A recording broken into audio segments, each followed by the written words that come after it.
harusnya ya, yang namanya gempa itu kan sudah punya sudah punya series of data di daerah situ itu ya, sejak tahun sekian kan ada datanya itu yang terekod. Misalkan sejak tahun 17 sampai dengan sekarang daerah Cianjur itu pernah berapa kali gempa dan gempanya berapa skalanya gitu ya, dalam berbagai skala yang ada. Nah dari situ sebenarnya kan kita dapat memprediksi ya, dalam dua tanda kutip tentunya, bahwa melihat data sini ini di daerah sini gempanya tidak akan lebih daripada itu. Kira-kira begitu. Nah, oleh karenanya yang namanya bangunan yang ada itu harus tahan, berpijak pada kesayangan itu harus tahan terhadap situasi semacam itu yang paling buruk. IMB Pemkap juga harus tahan. Oleh karenanya, karena dari situ itu harus turun di dalam bentuk peraturan-peraturan daerah, pemerintah daerah yang ada, misalkan IMB. Jadi IMB itu sangat penting. Hati-hati. Namanya izin mendirikan bangunan. Itu adalah set of specification ya, nomor 1 sampai nomor 10. Desainnya itu harus memenuhi syarat tertentu. Nah, ini sebisa mungkin di dalam syaratnya itu bangunannya ini harus tahan gempa, misalkan ya, karena rata-rata gempa paling tinggi sepanjang sejarah misalkan di daerah situ 7, ya di situ harus 8.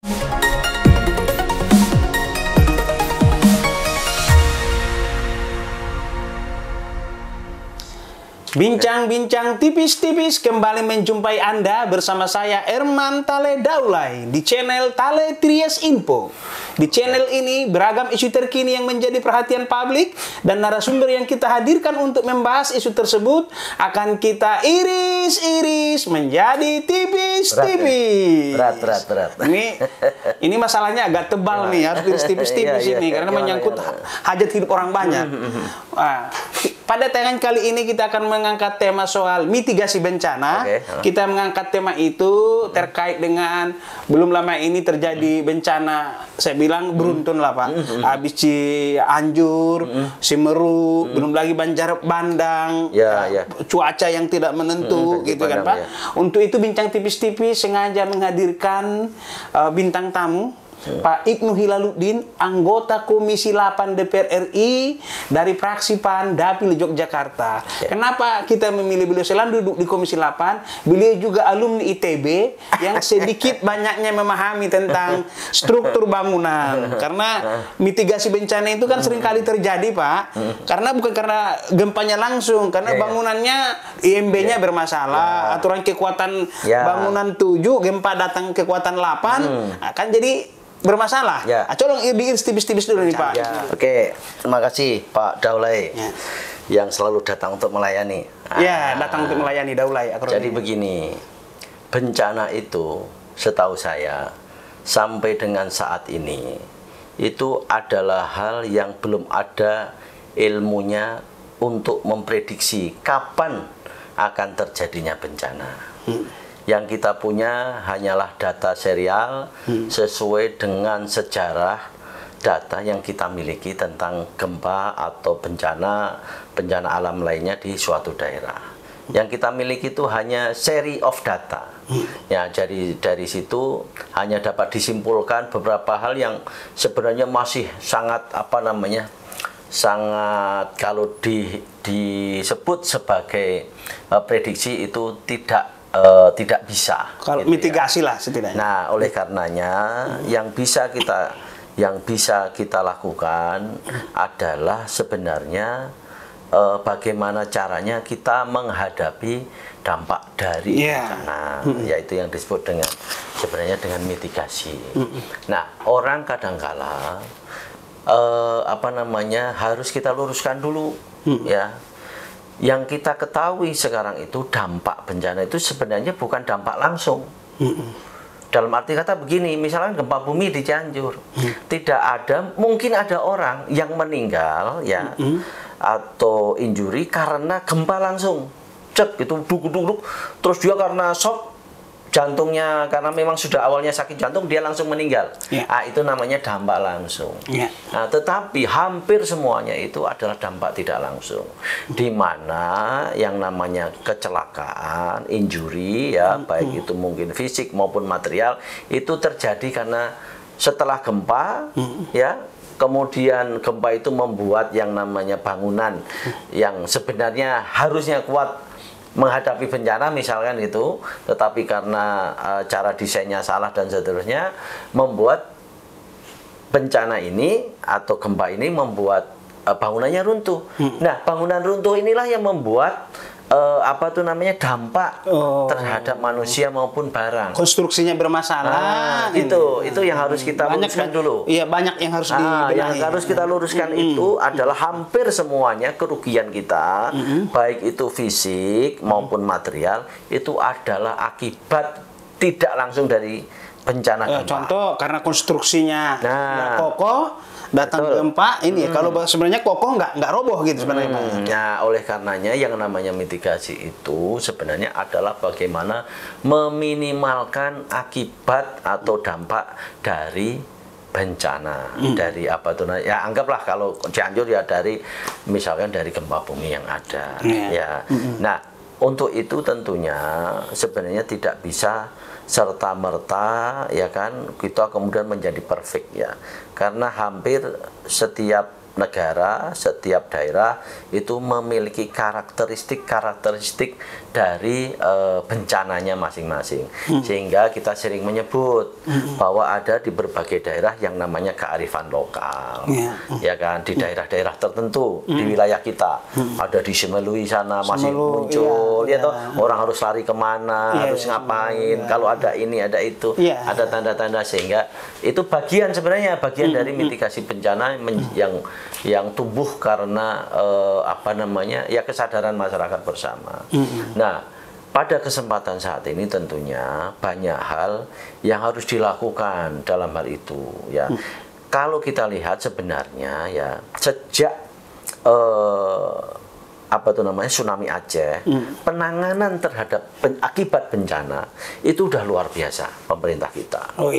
Adanya BNPB, adanya koordinasi dengan kementerian terkait, kemudian ada dana-dana tertentu dalam konteks anggaran yang bisa langsung dikeluarkan, ada namanya DSP misalnya dana siap pakai dan lain-lain. Dan kebersamaan masyarakat kita juga tinggi ya Pak. Jadi begini, secara kelembagaan itu kita sudah sangat maju dalam konteks penanganan bencana. Iya Pak. Tetapi untuk mitigasi ya dalam rangka untuk mitigasinya itu untuk menghindarkan dampak terburuk dari bencana itu memang butuh perjalanan panjang dari kita. Salah satu misalkan begini, harusnya ya, yang namanya gempa itu kan sudah punya sudah punya series of data di daerah situ itu ya, sejak tahun sekian kan ada datanya itu yang terekod. Misalkan sejak tahun 17 sampai dengan sekarang daerah Cianjur itu pernah berapa kali gempa dan gempanya berapa skalanya gitu ya, dalam berbagai skala yang ada. Nah, dari situ sebenarnya kan kita dapat memprediksi ya dalam dua tanda kutip tentunya bahwa melihat data sini ini di daerah sini gempanya tidak akan lebih daripada itu. Kira-kira begitu. Nah, oleh karenanya yang namanya bangunan yang ada itu harus tahan, berpijak pada kisaran itu harus tahan terhadap situasi semacam itu yang paling buruk.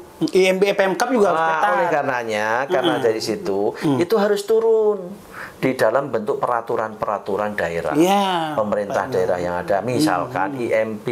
Jadi IMB itu sangat penting. Hati-hati. Namanya izin mendirikan bangunan.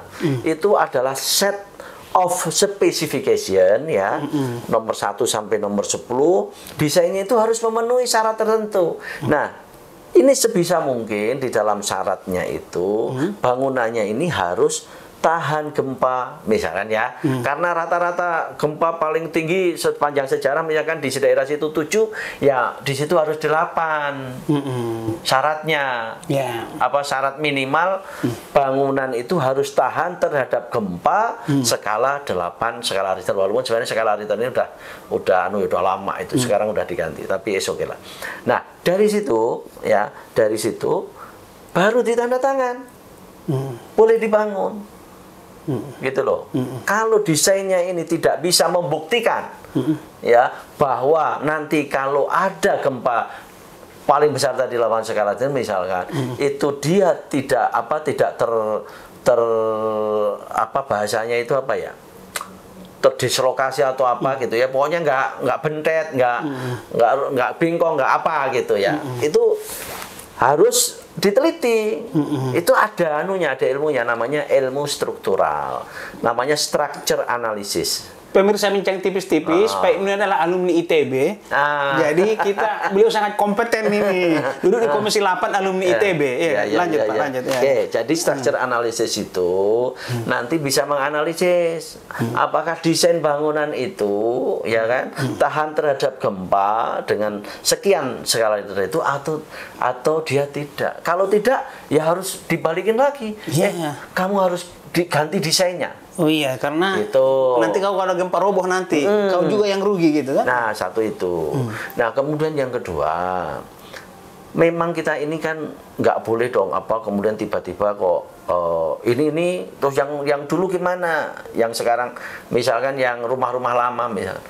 Ya harus dengan pelan-pelan, yang namanya pemerintah daerah itu harus melakukan audit terhadap bangunan yang ada. Oh iya, menarik betul ini. Iya, harus ada audit. Untuk menghindari audit bangunan. Korban langsung nanti itu ya. Nah, satu. Ya korban tidak langsung. Korban tidak langsung karena bangunan tadi, ya. korban tidak langsung. Nah, jadi ada dua hal penting dalam hal mitigasi konteks bangunan. Satu, untuk bangunan yang akan dibangun harus ada IMB yang di mana IMB itu harus memenuhi syarat tertentu, salah satunya tahan terhadap gempa dengan kekuatan tertentu, ya kan? Dan dibuktikan dengan apa? Dengan struktur analisis. Bisa, gitu loh. Nah, kemudian yang kedua melakukan audit terhadap bangunan-bangunan yang sudah ada. Nah, ini harus kemudian nanti kerjasama. Bahasanya itu ada namanya bisnis proses dengan misalkan asuransi, ya toh? Sehingga nanti bukan semuanya dibebankan pada pemerintah. Gitu loh, ada asuransi, asuransi terhadap bangunan itu, gitu loh. Kalau mau dibangun ada asuransinya. Kalau ada gempa sekian, misalkan nih, udah dibangun sesuai itu, kalau ada ya sudah, ada model bisnisnya gitu. Sehingga tidak semuanya kemudian semua ditumpuk menjadi tanggung jawab negara. Gitu. Nanti negara itu dalam konteks penanganan terhadap bencana itu sebisa mungkin hanya di fasilitas-fasilitas publik, fasilitas umum. Nah, yang yang pribadi, yang milik privat, rumah, bangunan apa ya sesuai dengan yang ada. Kan ada asuransi, ada apa gitu loh. Ya. Itu tidak langsung. Ya, langsung. Yang langsung ini Pak pendampingan. Nah, itu juga penting juga. Kemudian nih. yang selanjutnya spiritual. Selanjutnya begini. Jadi memang gempa itu menimbulkan dampak, ya baik dampak langsungnya, ada dampak tidak langsungnya. Nah, yang tidak langsung ya kan seperti tadi itu sudah kita sudah bahas ya. Karena bangunannya nggak kuat, roboh, ada orang tidur di bawahnya keblekan gitu. Ya kan. Nah, kemudian ada dampak sebenarnya dampak langsung secara non fisik kita bahasa begitu. Misalkan trauma. Saya ini dari Bantul, dari Jogja. Jogja itu Bantul itu pernah mengalami gempa besar juga, di mana ya kebetulan orang tua saya di sana ya sampai sekarang masih kadang-kadang masih muncul hasil itu trauma itu. Nah, tentunya dengan kemajuan kedokterannya, baik itu kedokteran yang fisik maupun yang bersifat psikis itu harus dilakukan memang penanganan. Terutama terutama pada anak-anak sebenarnya ya.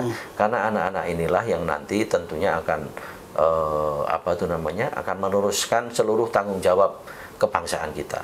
Nah, ini harus harus ada cara tertentu sehingga secara komunal daerah-daerah yang terkena dampak bencana itu anak-anaknya nanti tumbuh dengan normal dalam jadi tidak ada trauma-trauma yang mereka sampai tua lah gitu ya. Trauma ini kan macam-macam, ada yang ringan, ada yang berat. Yang ringan itu misalkan ya kalau ada goyang dikit langsung dia pergi keluar. Ada juga yang sangat berat, misalkan dia udah nggak mau lagi tinggal di dalam rumah. Misalkan itu ada loh, ada masih ada. Nah yang gitu-gitu tuh harus ditangani memang, harus ditangani serius. Ya. Demikian bincang tipis-tipis dengan Pak Ibnu Hilaluddin, anggota Komisi 8 DPR RI dari Dapil Yogyakarta.